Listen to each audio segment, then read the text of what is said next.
Prologue, Ben Edwards. He remembered, almost like it was yesterday. It wasn't, but he relived every second of that morning like it was, hoping to find the one clue he missed. She opened the door, but stopped before leaving.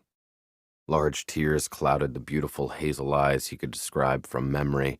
Every color reflected a different emotion, and he loved that he could read her so clearly.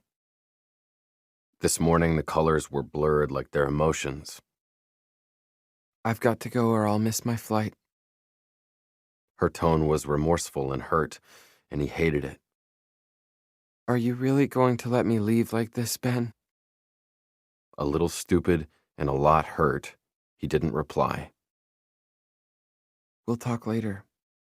I love you. Like his attention, he withheld something he had always given her so freely, dead set on proving a point to her.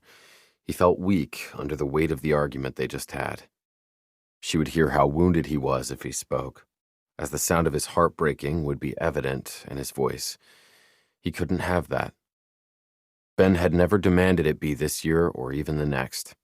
He just wanted their relationship to be a priority in her life again. It was the promotion this year, but another opportunity would come the next, and where would that leave them? He had always been supportive.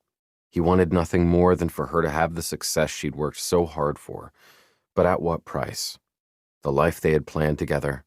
Him? This time he would hold strong and remain silent. He would let her walk out without telling her how much he loved her and watch her go to the cab. Her shoulder-length chestnut-colored hair moved over her neck when she turned and looked up. The smile was faint, but he caught it. Guilt settled in the longer he stood there, long past when the taxi had pulled away from the curb. It wouldn't change anything if he went to work, but he went anyway. By the time he sat down at his desk to start on a new building design in Loyal Heights, he couldn't take it. It was only an argument, that's all.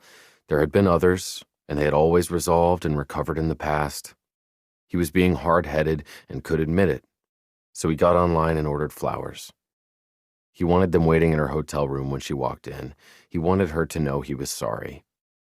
She often said they had forever, and she was right.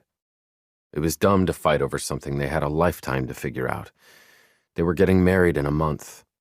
That was the continuance of the forever they already shared. She'd have the flowers for the 3 days they'd be apart, and then he would shower her with more when she got home. She deserved it. He'd make it up to her so she felt cherished and heard. God, he missed her already. 4 hours passed. 4 hours. She didn't call when she landed, so he called her instead and left a message. I was an ass. I'm sorry. I love you. Call me. 4 hours and 15 minutes. There was no use in trying to work. He couldn't focus on the blueprint in front of him, so he called again and left another message. I'm sorry, call me. 5 hours. Hey, just checking on you. I thought you were going to Chicago, but maybe I've got an old schedule. Call me as soon as you land. 5 hours and 30 minutes. Call me, I'm starting to worry. He had been worried, but he didn't want to sound like a psycho for worrying too soon. 6 hours. A bad feeling sank from his heart into the pit of his stomach. Sitting at his laptop, he looked up the schedule she sent last week in an email. Locating today's date, he said, Chicago, confirming what he thought. Plugging her flight number into the airline site, there were no delays listed. The plane, in fact, had landed on time. Landed on time. 3 words that echoed through his mind. She should have landed. She should have turned her phone on. She should have called by now. None of those things had occurred. Obtaining the hotel's number from the email, he called. No, sir, she hasn't checked in.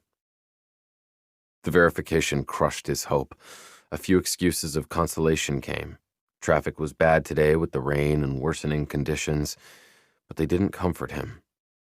We'll give her this message when she arrives. Ben felt ill. Something was wrong. He knew it, felt it deep down. He needed to hear her voice, to know she was okay. That opportunity never came. She never called Ben. Her cell phone was never turned back on. She never checked into her hotel room. She never arrived to her business meetings.